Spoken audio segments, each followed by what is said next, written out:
Hello friend, welcome to my YouTube channel. मैं Baba Irshad Naqvi, account teacher. आज मैं फ़ाइनल अकाउंट का एडजस्टमेंट आपको बताऊंगा। और फाइनल अकाउंट एडजस्टमेंट में ये पार्ट 1 है।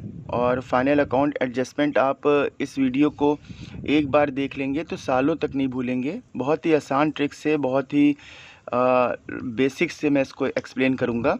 चलिए स्टार्ट करते हैं। सबसे पहले एडजस्टमेंट की मीनिंग बताते हैं। देखिए यहाँ पे है एडजस्टमेंट।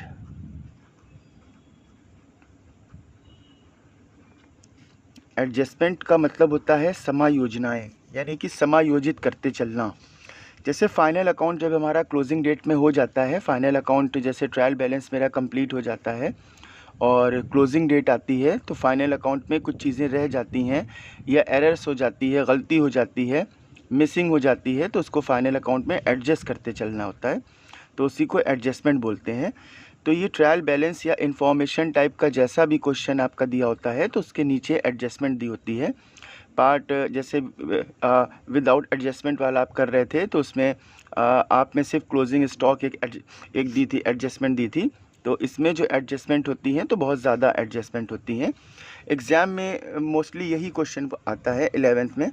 ठीक है, तो देखिए जैसे ये है 2024 से 2025 का प्रॉफिट एंड लॉस अकाउंट। देखिए direct profit and loss account से ही यहाँ पे एक्सप्लेन कर रहे हैं। ये प्रॉफिट एंड लॉस अकाउंट है। अब इसमें इस साल की एक कोई एम्प्लॉई है या सारे एम्प्लॉई हैं, ये एम्प्लॉई है। एम्प्लॉई की सैलरी जैसे मान लीजिए यहाँ पे 10,000 पर मंथ है, तो 12 मंथ के हिसाब से जो सैलरी उसकी पेबल हुई तो 1,20,000 रुपीज़ की सैलरी पेबल हुई। तो ये पेबल सैलरी है। एक्चुअल में ये पेबल सैलरी है। एक्चुअल में जो सैलरी पेड करी, जैसे मान लीजिए कि उसे 11 मंथ की सैलरी दी है, तो 10,000 इंटू 11, तो यहाँ पे 1,10,000 रुपीज़ की सैलरी एक्चुअल में पेड करी है, ये पेड करी है। तो इसमें 1 मंथ की सैलरी 10,000 इंटू 1 यानी 10,000 अनपेड है। ये इस साल जब क्लोजिंग डेट हो गया तो ये सैलरी पेड नहीं की है। तो पूरे साल के दरमियान हमने यहाँ पे 11 मंथ की सैलरी 1,10,000 दी है और 10,000 सैलरी हमारी ड्यू रह गई थी। इसी को बोलते हैं आउटस्टैंडिंग। ठीक है, इससे पहले ट्रेडिंग अकाउंट बनाते हैं तो उसमें से ग्रॉस प्रॉफिट हमारा यहाँ पे निकला, तो ग्रॉस प्रॉफिट BD। जैसे ग्रॉस प्रॉफिट है 5 लाख रुपीज़ का, तो 5 लाख यहाँ लिख दिए। अब हमारी सोच ये होती है कि जो एम्प्लॉय को सैलरी हमने दी है रेम्यूनरेशन के तौर पे, हम वही सैलरी यहाँ पे रिकॉर्ड करें। तो सैलरी हमने एक्चुअल में यहाँ पे पेड की है 1,10,000, इस साल हमने यहाँ पे दी है इतनी सैलरी 1,10,000। अब ये दोनों तरफ हम ऐड कर देंगे इनकम का, यानी कि क्रेडिट कॉलम मेरा ज़्यादा है, तो ये 5 लाख यहाँ पे दोनों तरफ लिख देंगे। अब इसको इससे माइनस करेंगे तो 3,90,000 यहाँ पे बचेगा। ये मेरा नेट प्रॉफिट कहलाएगा। इसके बाद बैलेंस शीट बनती है। चलिए हम बैलेंस शीट अभी नहीं बता रहे हैं, हम यहाँ पे अभी सिर्फ एडजस्टमेंट की मीनिंग बता रहे हैं। उसके बाद 1 बाय 1 आपको एडजस्टमेंट बताएंगे कि कौन कौन सी एडजस्टमेंट होती है और उसका ट्रीटमेंट कैसे किया जाता है। अब नेक्स्ट ईयर आ गया 2025 से 26, तो ये नेक्स्ट ईयर है। अब इस साल का जैसे प्रॉफिट एंड लॉस अकाउंट यहाँ पे स्टार्ट किया, तो इस साल का प्रॉफिट एंड लॉस में जैसे सैलरी हमारी वही सेम है, 10,000 एम्प्लॉय की सैलरी है और 12 मंथ की सैलरी है, तो ये 1,20,000 रुपीज़ की सैलरी होगी। तो अब जो एम्प्लॉय है तो सैलरी उसने माफ़ तो की नहीं, इस साल की अगर कोई सैलरी ड्यू रह जाएगी तो ये वाले साल हम देंगे। यानी 2024 से 25 की कोई भी एम्प्लॉय की 1 मंथ की सैलरी, 2 मंथ की सैलरी ड्यू रह जाएगी तो नेक्स्ट ईयर हम उसको पेड करेंगे। एम्प्लॉय को इसको माफ़ तो हमें कर नहीं देगा। तो 2025 से 26 में जो सैलरी एक्चुअल में क्रिएट हुई है वो 1,20,000 हुई है, और 10,000 जो प्रीवियस मतलब प्रीवियस ईयर की सैलरी थी वो इस साल इंक्लूड करके हमने उसको पेड कर दी। तो हमने 1 लाख यहाँ पे 30,000 की सैलरी दे दी। मान लीजिए कि सपोज़ करिए कि इस साल का जो ग्रॉस प्रॉफिट है, ग्रॉस प्रॉफिट ब्रॉट डाउन वो 5 लाख का, वो 6 लाख का है, तो 6 लाख यहाँ लिखा। अब ये 6 लाख दोनों साइड लिखेंगे क्योंकि क्रेडिट यानी इनकम का कॉलम मेरा ज़्यादा है, ये 6 लाख हम यहाँ लिखेंगे। अब इससे जब इससे माइनस करेंगे तो ये 4,70,000 का हमारा नेट प्रॉफिट आएगा। अब ये नेट प्रॉफिट हमारा आ रहा है। देखिए ये दोनों साल का नेट प्रॉफिट मेरा रॉन्ग आ रहा है। ये भी प्रॉफिट गलत आ रहा है, ये भी प्रॉफिट गलत आ रहा है। 2024 से 25 का प्रॉफिट भी गलत आ रहा है, 2025 से 26 का प्रॉफिट भी गलत आ रहा है। इसका रीज़न क्या है कि जो एक्सपेंसेस जिस साल क्रिएट हुआ है, चाहे अनपेड है, वो उसी साल को बेयर करना पड़ेगा। यानी अगर 10,000 सैलरी ड्यू रह गई थी और हमने नहीं पेड की है, तो अकाउंट क्लोज़ होने के बाद ये अकाउंट बना रहे हैं, यानी क्लोजिंग डेट के बाद बना रहे हैं, 31 मार्च 2025 के बाद। ठीक है, तो अब यहाँ पे क्वेश्चन ये है कि हम कोई पास्ट मशीन में जाके तो सैलरी देंगे नहीं उसको, लेकिन अगर हमें आंसर करेक्ट लाना है तो ये साल का एक्सपेंसेस ये साल बेयर क्यों करे, तो ये बात गलत हो रही है ना। तो अनपेड अगर हमारी सैलरी है, एक्चुअल में पेड नहीं की है, लेकिन आंसर हमें करेक्ट करना है, तो ये 1,10,000 हम लिखेंगे यहाँ, और ये सैलरी छूट गई थी तो ये आउटस्टैंडिंग मतलब देना बाकी हो गया, एक्स्ट्रा हो गया, तो ये 10,000 इधर लिख देंगे। तो इस साल की मेरी सैलरी एक्चुअल में 1,20,000 है, एक्चुअल में जो पेड की है वो 1,10,000 है, लेकिन हमें आंसर सही लाने के लिए, प्रॉफिट सही लाने के लिए हमें यहाँ पे 1,20,000 लिखना पड़ेगा। तो मेरा प्रॉफिट आएगा 3,80,000। अब ये 10,000 इस साल पेड की है सैलरी, लेकिन इस साल नहीं लिखेंगे, 2025 से 2026 में ये सैलरी नहीं लिखेंगे, चाहे इसी साल पेड की है। अब ये 1,20,000 है तो ये 4,80,000 आ जाएगा। तो इसलिए एडजस्ट करते जाते हैं कि एक साल का, इस साल का अगर कोई एक्सपेंसेस बना रहे हैं तो जो एक्सपेंसेस मिस हो गए हैं तो उसको हम ऐड जो है करेंगे, जो ज़्यादा दे दिए हैं उससे माइनस करेंगे। तो इसीलिए जब हम प्रॉफिट एंड लॉस बनाते हैं तो ऐसे ही एक्सपेंसेस को, इनकम्स को, लॉसेस को हम एडजस्ट करते जाते हैं, तो उसी का नाम एडजस्टमेंट होता है। ठीक है, चलिए एडजस्टमेंट यहाँ पे स्टार्ट करते हैं। ये फर्स्ट एडजस्टमेंट है, एडजस्टमेंट, तो ये फर्स्ट है जो आप इससे पहले वाले फाइनल अकाउंट में कर रहे थे, विदाउट एडजस्टमेंट वाला फाइनल अकाउंट का चैप्टर था। तो पहली एडजस्टमेंट है क्लोजिंग स्टॉक। क्लोजिंग स्टॉक मेरा वो स्टॉक होता है जो क्लोजिंग डेट तक की, यानी कि जो साल का अकाउंट हम बना रहे हैं तो लास्ट डे तक की जो अकाउंट सेल होने से रह जाता है, बच जाता है, अनसोल्ड गुड्स होता है। तो क्लोजिंग स्टॉक को दो तरीके से ट्रीट करते हैं एडजस्टमेंट, ये दो जगह जाती है। देखिए, पहली जाएगी ट्रेडिंग अकाउंट के, ट्रेडिंग अकाउंट के क्रेडिट साइड में, और दूसरा यहाँ पे बैलेंस शीट के एसेट्स कॉलम में। अब इसका रीज़न ये है कि ये ट्रेडिंग अकाउंट के क्रेडिट साइड में क्यों जाती है, तो कॉस्ट ऑफ गुड्स सोल्ड मैंने फर्स्ट वीडियो इसका बनाया है पार्ट 1 में, जो फाइनल अकाउंट का चैप्टर है। चलिए यहाँ भी इसको एक्सप्लेन करते चलें कि क्रेडिट साइड में इसलिए जाएगी क्योंकि जो मेरा गुड्स होता है तो हमें कॉस्ट ऑफ गुड्स सोल्ड निकालना होता है। जो अनयूज्ड हमारा गुड्स होता है तो उसको हमें कंजम्पशन, कि एक साल में कितना गुड्स हमने कंज्यूम किया, जो एक साल में जो गुड्स हमने अनयूज्ड किया है तो उसको हमें माइनस करना होता है। तो ओपनिंग और परचेज से माइनस करने के बजाय उसको क्रेडिट साइड में लिख देते हैं, जब टोटल करते हैं तो ये खुद से माइनस हो जाता है। बैलेंस शीट के एसेट्स में इसलिए जाती है कि एसेट्स का मतलब होता है कैपिटल एक्सपेंडिचर, यानी एक साल के बाद जो भी चीज़ मेरी बच जाए, जो भी एक्सपेंसेस मेरे बच जाएं, तो मेरे वो एसेट्स ही कहलाते हैं, इसलिए इसको एसेट्स जो है कॉलम में लिखते हैं। ठीक है, देखिए यही चीज़ को मैं प्रैक्टिकली तौर पे यहाँ पे करके दिखा रहा हूँ कि जैसे मान लीजिए कि ये है क्वेश्चन,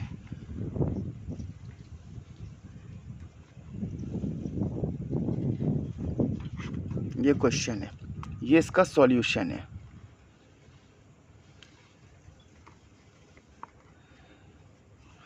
अब यहाँ पे देखिए कि यहाँ पे बनाया trading account, trading account and profit and loss account, यहाँ डेट डाल दी फॉर द ईयर एंडिंग 31 मार्च 2026 का बना रहे हैं। तो ये trading and profit and loss account हो गया, ये मेरा। चलिए ट्रेडिंग अकाउंट छोटा सा बना रहे हैं और उसके बाद फिर यहाँ पे बैलेंस शीट बनाते हैं। बैलेंस शीट में जो फर्स्ट रो होगा वो लायबिलिटी है, लायबिलिटीज़ है, फिर ये अमाउंट है, फिर ये एसेट्स है और फिर ये अमाउंट है। तो फाइनल अकाउंट विदाउट एडजस्टमेंट का फर्स्ट पार्ट और सेकंड पार्ट जो बनाया है तो वो ज़रूर देखिएगा, उसी के बाद ही इसमें सब आपको समझ में आएगा कि फाइनल अकाउंट के एडजस्टमेंट उसके बाद का ही चैप्टर है। तो final account first and second and third part 3 part हैं विदाउट एडजस्टमेंट के, पहले वो समझिएगा उसके बाद फिर इसे समझ में आएगा। ठीक है, तो देखिए जैसे पहली एडजस्टमेंट यहाँ पे दी है, जैसे ये क्वेश्चन है यहाँ पे हमारा ट्रायल बैलेंस के फॉर्मेट में क्वेश्चन हो सकता है या इन्फॉर्मेशन ऐसा, तो यहाँ पे है एडजस्टमेंट।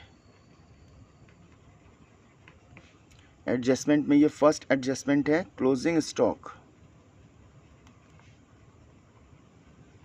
क्लोजिंग स्टॉक यहाँ पे 20,000 है।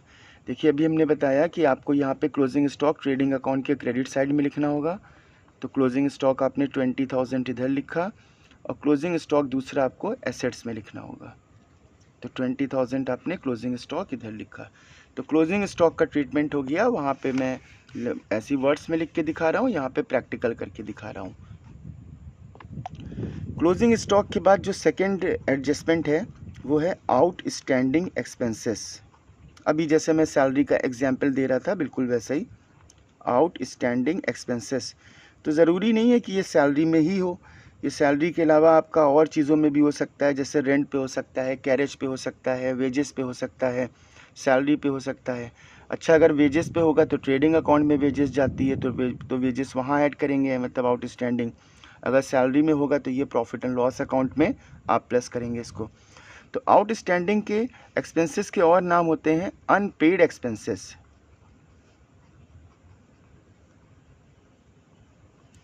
या पेएबल, यहाँ पे आप पेएबल लिख लीजिए, या ड्यू। ठीक है, इसमें से कोई भी एक नाम होगा तो सब इसका मतलब सब यही माना जाएगा। अनपेड एक्सपेंसेस हो गया, पेएबल हो गया या ड्यू हो गया, बाकी रह गया हमारा। तो ये सैलरी पे हो सकता है, रेंट पे हो सकता है, किसी भी हो सकता है। ट्रेडिंग अकाउंट से रिलेटेड अगर कोई भी आइटम में होगा तो ट्रेडिंग में ऐड होगा, और प्रॉफिट एंड लॉस अकाउंट के आइटम में रिलेटेड किसी में होगा तो उसमें ऐड किया जाएगा। तो फर्स्टली हमें क्या करना है, ट्रेडिंग अकाउंट और प्रॉफिट एंड लॉस अकाउंट के डेबिट साइड में वो एक्सपेंसेस में इसे प्लस कर देंगे। एक्चुअल में इसका जो रियल जो प्लेस है वो हमारा है बैलेंस शीट, क्योंकि बैलेंस शीट में वो चीज़ें लिखी जाती हैं लायबिलिटी कॉलम में जो अनपेड होती है। आउटस्टैंडिंग एक्सपेंसेस अभी मैंने पेड नहीं किया है, ये पेबल है। प्रॉफिट एंड लॉस अकाउंट और ट्रेडिंग अकाउंट में इसलिए लिख रहे हैं ताकि नेट प्रॉफिट हमारा सही आए। तो बैलेंस शीट के ये लायबिलिटीज़ कॉलम में लिखी जाएगी, लायबिलिटीज़ कॉलम में इसको यहाँ पे लिख देंगे। ठीक है, अब जैसे देखिए यहाँ पे क्वेश्चन में यहाँ पे लिखा हुआ है रेंट। अब रेंट यहाँ पे है 1,20,000 का, ये रेंट लिखा है। अब एडजस्टमेंट में ये छोटी चीज़ थी तो यहाँ पे छूट गई थी, तो यहाँ लिखा है आउटस्टैंडिंग रेंट, और रेंट के बारे में लिखा हुआ है कि 10,000 का रेंट आउटस्टैंडिंग है, यानी मिस हो गया था, इसी साल का है जो अनपेड किया हुआ है, तो हमने लिखा नहीं था, या पूरा पेड भी कर दिया है धोखे से, मतलब लिखना छूट गया है। ठीक है, तो यहाँ पे लिखा रेंट और इसका अमाउंट अंदर ही लिखेंगे 1,20,000 और नीचे प्लस करके आउटस्टैंडिंग लिख देंगे। आउटस्टैंडिंग के नीचे आगे रेंट लिखने की ज़रूरत नहीं है, क्योंकि रेंट का ही लिख रहे हैं, तो रेंट के आगे आउटस्टैंडिंग अब क्या लिखें, आउटस्टैंडिंग रेंट क्या लिखें, तो यहाँ पे 10,000 लिख देंगे, तो ये 1,30,000 आ जाएगा। एक्चुअल में यहाँ पे वो एक्सपेंसेस लिखे जाते हैं जो पेड किए जाते हैं, लेकिन यहाँ पे क्या है कि यहाँ पे ख़र्चा हमारा अनपेड है, तो यहाँ पे सिर्फ प्रॉफिट लाने के लिए हम इसको यहाँ पे लिख रहे हैं ताकि करेक्ट प्रॉफिट आए। फिर ये आउटस्टैंडिंग रेंट मेरा होगा एक्चुअल में लायबिलिटी ही, क्योंकि ये पेबल है, तो यहाँ पे रेंट लिखना ज़रूरी है। तो आउटस्टैंडिंग रेंट यहाँ पे 10,000 है, तो 10,000 अनपेड है, बाकी 1,20,000 तो पेड कर दिया था, लेकिन 10,000 पेबल था। अब एडजस्टमेंट यहाँ पे आती है third, prepaid expenses. Prepaid expenses के देखिए कई नाम होते हैं, पेड इन एडवांस,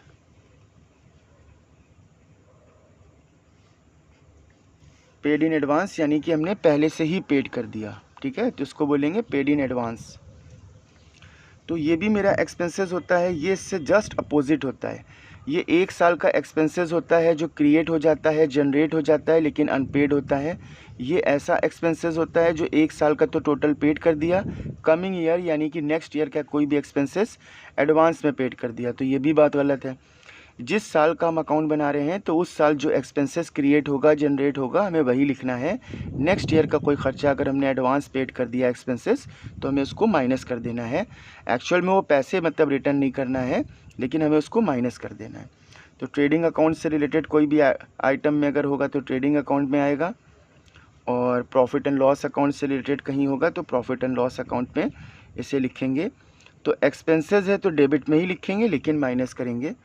और इसकी जो दूसरी एंट्री बनेगी तो वो बैलेंस शीट के एसेट्स में बनेगी। अब देखिए, बैलेंस शीट के एसेट्स में इसलिए बनेगी, हमने अकाउंटिंग बेसिक में जो मेरा वीडियो है उसमें बहुत इसको अच्छी डिटेल से बताया है कि प्रीपेड एक्सपेंसेस, कैपिटल एक्सपेंसेस कैसे होता है। 1 साल से 1 ईयर से एक्सेस जो भी एक्सपेंसेस निकल जाते हैं तो वो प्रीपेड एक्सपेंसेस ही माने जाते हैं, ठीक है ना। तो ये प्रीपेड एक्सपेंसेस ही माने जाएंगे यहाँ पे।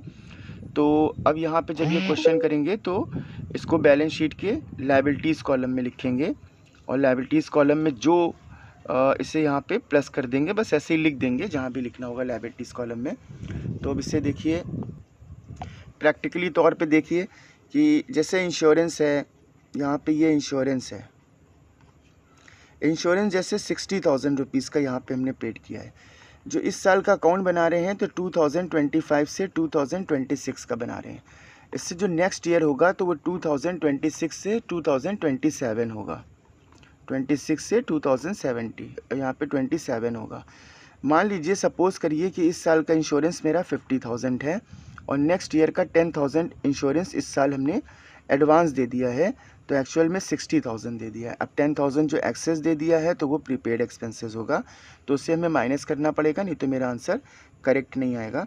तो यहाँ पे लिखा प्रीपेड यानी paid in advance, prepaid expenses. जैसे मान लीजिए यहाँ पे 10,000 है, ये भी जैसे आउटस्टैंडिंग था वैसे ये है, तो यहाँ पे लिखा इंश्योरेंस। इंश्योरेंस का अमाउंट है टोटल 60,000।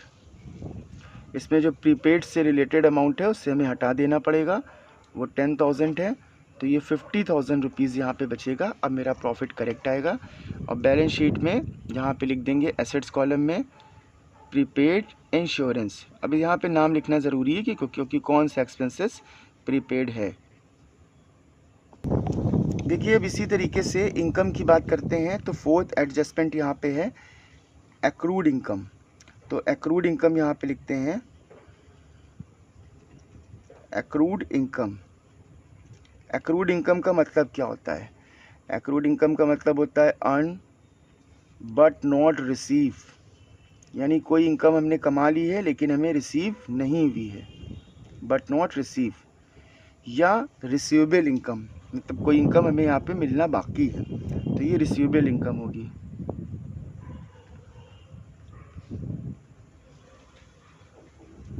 ठीक है, इसके दो नाम और हो गए। तो ये इनकम से रिलेटेड है, तो इनकम वाली चीज़ें हमारी प्रॉफिट एंड लॉस अकाउंट में जाती हैं, क्योंकि ट्रेडिंग अकाउंट में हमारा सेल्स और क्लोजिंग स्टॉक ही आता है। तो फर्स्ट एंट्री इसकी होगी प्रॉफिट एंड लॉस अकाउंट के। अब इनकम है तो यहाँ पे क्रेडिट में होगी और इसे प्लस कर देंगे। एक्रूड इनकम अब यहाँ पे बैलेंस शीट के एसेट्स में होगी। देखिए एसेट्स को अगर आपको समझना है कि एसेट्स क्या होती है, एसेट्स की बहुत सारी मीनिंग होती है। एसेट्स हमारा होता है कैपिटल एक्सपेंडिचर। 1 साल के क्लोजिंग डेट के बाद जो चीज़ मेरी बच जाए वो एसेट्स कहलाती है। 1 साल से जो एक्सीड कर जाए, एक्सेस कर जाए, वो एसेट्स होती है। और एसेट्स मेरी वो चीज़ होती है जो रिसीवेबल होता है। जैसे मान लीजिए कि मेरा लैंड है, देखिए दूसरी इसकी मीनिंग बता रहे हैं जो कोई नहीं बताएगा आपको बिल्कुल पहली बार। तो जैसे डेटर्स है, तो डेटर्स से पैसे मिलने हैं। लैंड है, अगर हम बिज़नेस को वाइंड अप कर रहे हैं, क्लोज़ कर रहे हैं, तो लैंड को सेल करेंगे तो रिसीवेबल अमाउंट है। क्लोजिंग स्टॉक है, यानी स्टॉक हमारा जब सोल्ड होगा तो उससे पैसे मिलेंगे। एक्रूड इनकम है, एक्रूड इनकम हमारा क्या होगा कि ये मिलना बाकी है। तो जो रिसीवेबल अमाउंट होते हैं वो एसेट्स होता है, जो पेबल होते हैं वो लायबिलिटी होता है। तो एसेट्स में इसको लिखेंगे, ठीक है। तो देखिए अब यहाँ पे ये लिखा हुआ है इंटरेस्ट, ठीक है। इंटरेस्ट में सपोज़ करिए कि इन्वेस्टमेंट हमने कहीं पे 1 लाख रुपीज़ की इन्वेस्टमेंट करी, ठीक है। अब इसका 10% अमाउंट हमें यहाँ पे रिसीव होगा। तो एक साल में 10,000 इंटरेस्ट हमने यहाँ पे अर्न कर लिया, लेकिन हमें रिसीव हुआ है यहाँ पे 9500 का इंटरेस्ट रिसीव हुआ है। यानी 500 इंटरेस्ट क्या है, रिसीवेबल इनकम माना जाएगा, यानी ये मिलना बाकी है। तो इंटरेस्ट मेरे क्वेश्चन में यहाँ पे लिखा होगा 9500, और जब चेकिंग हुई होगी, जब क्लोजिंग डेट में हम फाइनल अकाउंट बनाने वाले होंगे, तो ये एडजस्टमेंट, ये चीज़ें छूटी होंगी, तो इससे प्लस करते चलेंगे। तो यहाँ पे लिखा हुआ है एक्रूड इंटरेस्ट ऑन डिपॉजिट या इन्वेस्टमेंट, तो ये इंटरेस्ट रिसीव वाला है, ठीक है, इनकम है हमारी। तो इसको जब क्वेश्चन करेंगे तो यहाँ पे इंटरेस्ट लिखेंगे, ये रिसीव इंटरेस्ट है, और इंटरेस्ट का अमाउंट है 9500, और यहाँ पे प्लस एक्रूड करके इससे प्लस कर देंगे, ये 500, तो टोटल 10,000 हो जाएगा। अब इसकी दूसरी पोजीशन कहाँ पे जाएगी, एक्रूड हमारा यहाँ आता है, एसेट्स होता है, तो ये एक्रूड हो जाएगा, एक्रूड इंटरेस्ट, तो ये 500 रुपीज़ एक्रूड इंटरेस्ट आएगा। इसके जस्ट अपोजिट एक इनकम होती है जिसे बोलते हैं अनएक्रूड, ठीक है, इसे बोलते हैं अनएक्रूड इनकम। इसका मतलब होता है नॉट अर्न बट रिसीव। देखिए दूसरा नाम इसका हो सकता है रिसीव इन एडवांस, यानी कोई इनकम हमें एडवांस में रिसीव हो गई, जो इस साल से रिलेटेड नहीं है, एडवांस में हमें रिसीव हो गई, ठीक है। तो ये भी प्रॉफिट एंड लॉस में, क्योंकि income mostly profit and loss account में ही होती हैं, तो प्रॉफिट एंड लॉस अकाउंट के क्रेडिट साइड में हम इसे क्या कर देंगे, माइनस कर देंगे। जितनी एक्सेस इनकम हमें रिसीव हो गई ये माइनस कर देंगे। एक्चुअल में जैसे कोई बच्चा हमसे 12th में पढ़ रहा है या 11th में पढ़ रहा है, 11th में उसने हमें ऐसी फ़ीस दे दी कि 11 से एक्सेस हो गई, यानी 12 की फ़ीस कुछ एडवांस दे दी, तो उसको हम माइनस नहीं करेंगे, उसको वापस नहीं करेंगे। वो पैसे तो मेरे पास रखे रहेंगे, लेकिन हम उस साल की इनकम में उसको काउंट नहीं करेंगे, उसको जोड़ेंगे नहीं तो मेरा आंसर गलत आ जाएगा, क्योंकि वो इनकम मेरी नेक्स्ट ईयर से रिलेटेड है, तो इसे हम लायबिलिटी ही मानते हैं। तो बैलेंस शीट में यहाँ पे ये लायबिलिटी कॉलम में आएगा, तो लायबिलिटीज़ कॉलम में इसको हम लिख देंगे। देखिए जैसे मान लीजिए कि यहाँ पे एक इनकम मेरी लिखी हुई है रेंट रिसीव, एक रेंट रिसीव भी होता है।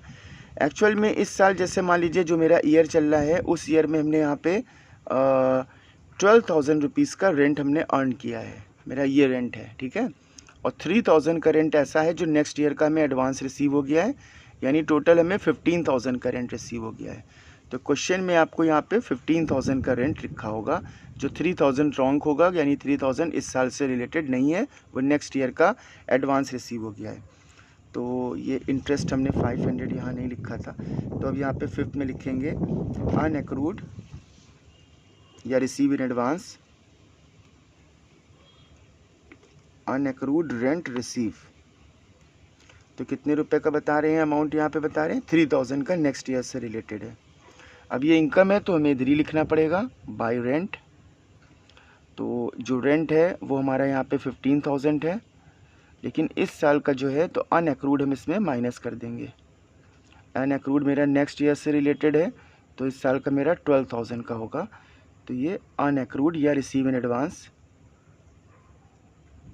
अनएक्रूड रेंट रिसीव, ये इनकम है, ये रेंट पेड था, आउटस्टैंडिंग एक्सपेंसेस था, तो ये 3,000 हो जाएगा। आज की वीडियो की ये लास्ट एडजस्टमेंट है, क्योंकि ये सारी एडजस्टमेंट अगर एक ही वीडियो में बना देंगे तो वीडियो बहुत बड़ी हो जाएगी और स्टूडेंट उसे लाइक नहीं करते हैं। तो नेक्स्ट वीडियो में ऐसे ही 5-6 एडजस्टमेंट मैं और बताऊंगा, तो उसे ज़रूर देखिएगा और चैनल को सब्सक्राइब ज़रूर कर लीजिए प्लीज़, ताकि आप लोगों को हर वीडियो मिलती रहे। तो देखिए अब क्वेश्चन 6 है, यहाँ पे इसका एडजस्टमेंट 6 है, डेप्रिसिएशन। तो यहाँ पे होगा depreciation on fixed assets, fixed assets जो होगी मेरी उस पर डेप्रिसिएशन लगेगा। देखिए फिक्स्ड एसेट्स हमारी क्या होती है, जैसे लैंड है, बिल्डिंग है, प्लांट है, मशीनरी है, ऑफिस इक्विपमेंट है, फर्नीचर वगैरह ऐसा है। तो हर एसेट्स की एक एक्सपायरी डेट होती है। तो यहाँ पे भी मैं आपको बताता चलूँ कि मैंने ये अकाउंटिंग बेसिक के फर्स्ट और सेकंड वीडियो में बहुत अच्छी तरीके से कैपिटल एक्सपेंडिचर, एनुअल एक्सपेंसेस को डिटेल में बताया है। चलिए यहाँ भी बता दूँ थोड़ा सा उसे। तो फिक्स एसेट्स मेरी वो होती है जो 1 साल हम उससे ले लेते हैं, 1 साल से ज़्यादा यूटिलाइज़ होती है। तो अब 1 साल से ज़्यादा यूटिलाइज़ होगी तो 1 साल में उसका कितना पार्ट कंज्यूम होगा, कितना पार्ट उसका डेप्रिशिएट होगा। कोई भी एसेट्स होती है तो उसकी एक एक्सपायरी डेट होती है। कोई जैसे फर्नीचर है, मशीनरी है, बिल्डिंग है, ऑफिस इक्विपमेंट है, एक ना एक टाइम ऐसा आना है कि वो एक्सपायर हो जाएगी। तो 1 साल में उसका कितना पार्ट कंज्यूम हो रहा है, तो वो एनुअल एक्सपेंसेस होता है, वो प्रॉफिट एंड लॉस का पार्ट होता है, यानी कि एनुअल पार्ट होता है। तो प्रॉफिट एंड लॉस अकाउंट के फर्स्ट पार्ट है ये। प्रॉफिट एंड लॉस अकाउंट के डेबिट साइड में लिखा जाएगा डेप्रिसिएशन, जो भी एसेट्स पे होगा तो यहाँ पे ये डेबिट साइड में होगा।